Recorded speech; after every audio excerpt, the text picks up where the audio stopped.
बिस्मिल्लाहिर्रहमानिर्रहीम। अस्सलाम वालेकुम।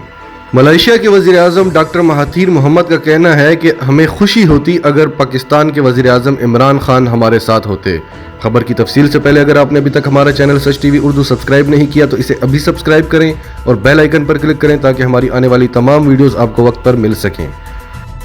जिनेवा में इमरान खान ने, मैंने और तैयब अर्दगान ने मुस्लिम उम्मा के लिए काम करने का मंसूबा बनाया था। वज़ीर आज़म डॉक्टर महाथीर मोहम्मद का कोलालमपुर कॉन्फ्रेंस के आखिरी रोज़ खिताब। मलेशिया के वज़ीर आज़म महाथीर मोहम्मद ने कोलालमपुर कॉन्फ्रेंस में इमरान खान की गैर मौजूदगी पर अफसोस का इजहार किया।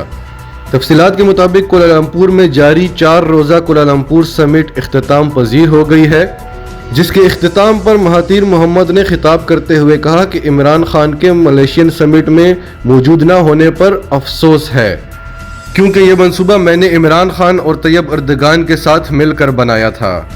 हमें खुशी होती अगर इमरान खान आज हमारे साथ मौजूद होते। वाज़ेह रहे कि इमरान खान, तैयब अर्दगान और महाथीर मोहम्मद ने मिलकर मुस्लिम उम्मा की रहनुमाई के लिए एक नया ब्लॉग बनाने का इनेकाद किया था। ताहम सऊदी अरब की जानिब से इस कॉन्फ्रेंस की शदीद मुखालफत की गई। सऊदी अरब के दबाव और मुल्की मफाद के पेश नज़र वज़ीर आज़म इमरान खान को यह दौरा कैंसिल करना पड़ा था।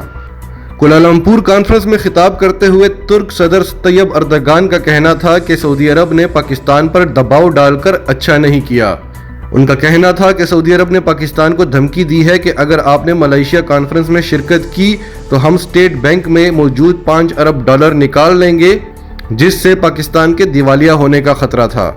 इसके अलावा सऊदी अरब ने मजीद धमकी दी थी कि अगर आपने मलेशिया कॉन्फ्रेंस में शिरकत की तो हम सऊदी अरब में काम करने वाले 40 लाख पाकिस्तानियों को सऊदी अरब से निकाल देंगे और उनकी जगह भारतीयों और बांग्लादेशियों को काम पर रख लेंगे, जिससे पाकिस्तान के 40 लाख घरों को फाकों का सामना करना पड़ सकता था।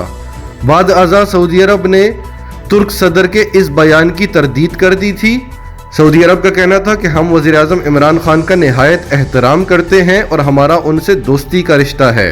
पाकिस्तान के साथ हमारा ऐसा रिश्ता नहीं जिसमें धमकी दी जा सके। हमने पाकिस्तान पर ना कोई दबाव डाला है और ना ही कोई धमकी दी है। नाजरीन, आपका इस बारे में क्या कहना है? कमेंट्स में अपनी राय का इजहार करें और अगर आप हमारे चैनल पर नए हैं तो अभी सच टीवी उर्दू को सब्सक्राइब करके सच टीवी उर्दू फैमिली का हिस्सा बने और इसके अलावा हमारी वीडियोज़ को लाइक और शेयर करके ज़्यादा से ज़्यादा लोगों तक पहुँचाएँ।